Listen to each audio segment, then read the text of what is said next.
Something else Seattle voters will see on their ballots this November, a new tax meant to improve safety on public transit. Fox 13's Sam Campbell is live this morning in Seattle with details and more on what Seattle city leaders say they would be using this increased funding for. Good morning, Sam.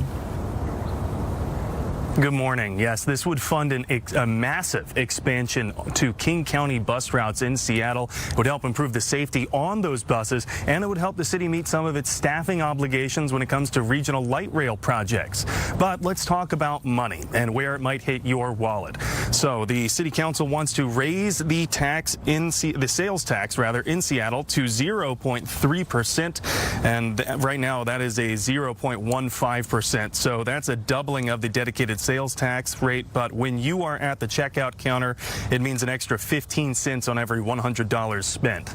Now multiply that for every eligible transaction in the city, and all those generating an estimated $138 million over 10 years.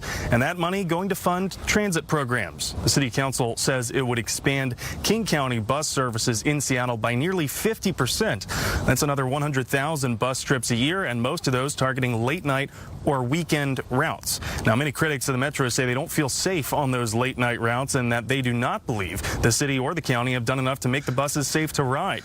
And now the city council is saying, I hear you.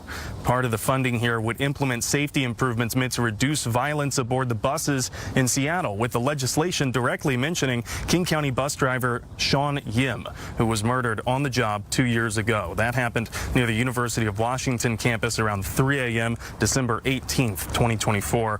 Authorities say a passenger stabbed Yim to death over an argument. The city council passed this bill unanimously last night, and now it heads to the mayor's desk, where we expect a signature pretty soon. And from there, Seattle voters get to decide, is this new tax hike worth it?